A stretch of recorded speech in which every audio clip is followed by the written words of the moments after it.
Welcome back to my channel. Chicken pakora বানানোর জন্যে আমি চিকেনটাকে অল্প একটুখানি লবণ দিয়ে একটু সেদ্ধ করে নেব। বেশি সেদ্ধ করব না। আর আমি চিকেনগুলোকে মাঝারি সাইজের করেছি, খুব ছোটও রাখিনি আবার খুব বড়ও রাখিনি। অল্প একটুখানি আমি সেদ্ধ করে নেব। সেদ্ধ করা হয়ে গেলে জলটার থেকে আমি চিকেনগুলো তুলে নিয়েছি। এবার এর মধ্যে আমি দিয়ে দেব 1 চামচ মতন টক দই, 1 চামচ না, হাফ চামচ মতন টক দই। আর অল্প একটুখানি হলুদ, লবণ দেব না। আর জোয়ানটা এভাবে হাতের মধ্যে একটুখানি ডলে নিয়ে দিয়ে দেব। আর দেব একটু গোলমরিচ গুঁড়ো, একটুখানি লঙ্কার গুঁড়ো, জিরে ধনে গুঁড়ো আর একটুখানি চাট মশলা দিয়ে আমি সব খুব সুন্দর করে মাখিয়ে নেব। লবণটা যেহেতু দিয়ে আমি সেদ্ধ করেছি, ওই জন্য লবণ আর এখন দিলাম না, পরে দেব।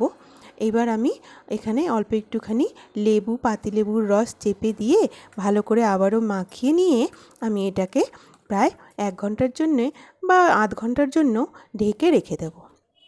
তারপরে এর মধ্যে আমি দিয়ে দেব পেঁয়াজ কুচি আর আদা রসুন কুচি। এগুলো কুচিয়ে দিলে বাটার থেকে বেশি, বেটে দেওয়ার থেকে বেশি টেস্টি লাগে। আদা রসুন কুচি, লঙ্কা কুচি, ধনেপাতা কুচি। এইবার দিয়ে দেবো 1 চামচ কর্নফ্লাওয়ার আর 1 চামচ চালের গুঁড়ো। আর এইবার অল্প একটুখানি লবণ দিলাম আর একটু হলুদ দিয়ে আমি ভালো করে মাখিয়ে নেব। বেসনের থেকে বেশি ভালো হয় চালের গুঁড়ো, আর কর্নফ্লাওয়ার তো দিতেই হবে। তারপরে আমি বেশ ভালো করে মাখিয়ে নেব। জল দেব না, একটু শুকনো শুকনো থাকবে। তার মধ্যে আমি একটা ডিম দিয়ে দেব। ডিমটা দিয়ে ভালো করে বেশ সুন্দর করে আমি মাখিয়ে নেব। শুকনো অবস্থায় মাখিয়ে নিলে না, সব মাংসগুলোর টুকরোর মধ্যে সব জিনিসগুলো খুব সুন্দর মিশে যায়।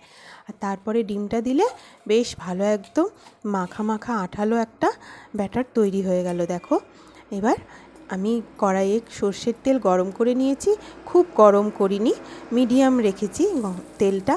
এইবার আমি একটা একটা করে চিকেন এইভাবে মশলাগুলোর সহিত পুরো মশলা সমেত এইভাবে দিয়ে দেব। প্রত্যেকটা দিয়ে এইবার আঁচটা একটু মিডিয়ামে রেখে একটু ভেজে নেব। তারপরে আবার উল্টে পাল্টে বেশ ভালো করে আমি প্রত্যেকটা চিকেন ভেজে নেব। আঁচটা কিন্তু আমি মিডিয়ামেই রেখেছি।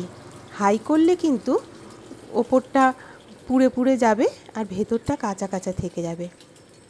আর যেহেতু আমার চিকেনটা একটুখানি সেদ্ধ করে নেওয়া, একদম খুব সুন্দর ভেতরটাও সেদ্ধ হয়ে যাবে আঁচটা মিডিয়ামে রেখে একটু এপিট এপিট করে ভেজে নিলে।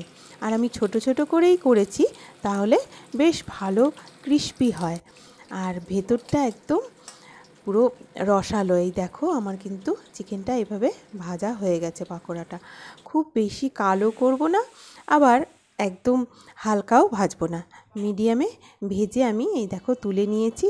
আর ভেতরটা একদম রসালো রসালো আর ওপরটা মুচমুচে, কি সুন্দর সেদ্ধ হয়েছে দেখো, দারুণ দারুণ হয়েছে। তো চলো আমরা এগুলো গরম গরম খেয়ে নিই। আবার আসছি পরে কোনো একটা ভিডিও নিয়ে।